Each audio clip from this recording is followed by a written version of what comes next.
Hi, my name's Kate and I picked my NFL team out of a basket. This week was full of disappointments. Let's talk about it. With the help of my husband. Bowling Green State University lost to Central Michigan 27-6, and that's after beating Toledo the week prior. If you know MAC sports, you'll understand. Kentucky football lost to Texas on Saturday, 16-13 in overtime. They couldn't even get the ball in the end zone from the 1-yard line. The Blue Jays forced Game 7 of the ALCS and ended up edging out the Mariners from their first ever World Series. I'm actually not disappointed about that. The Mariners took Randy Arozarena from us, so go Jays! The Tampa Bay Buccaneers lost to the Detroit Lions on Monday Night Football 24-9, and in the process, Mike Evans, our star receiver who just came back from a hamstring injury, is now most likely out for the season due to a broken collarbone.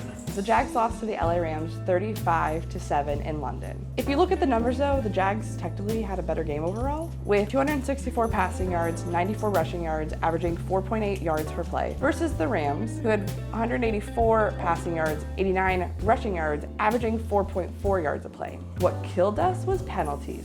13 penalties for 119 yards. And Cam Little missed a field goal, so thanks. We are 0-3 this week with our fantasy teams in this household.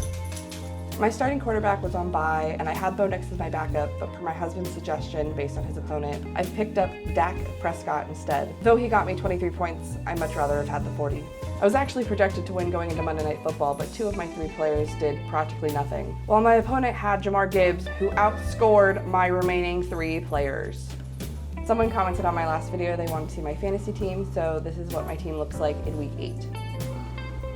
My downfall this week was Mike Evans, who got me 0 points after unfortunately getting hurt, and Kyron Williams, who ended up getting half of his projected points after getting 16 and 32 points the week before. My quarterback, who is 41 years old, carried my team, along with my defense, who scored 20 points, and I copied that decision from my wife.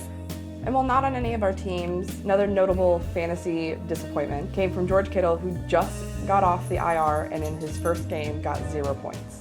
Sorry, fantasy coaches and anybody that bet on me. My bad. Blame Kyle Shanahan, not me. The last disappointment of the week came from Scott being eliminated off of Dancing with the Stars. I love him. I love pentatonics. So let's just say I was not okay with this. Anyway, the Jags, along with 5 other teams, are on bye this week, so maybe, just maybe, we can all take a break from being disappointed.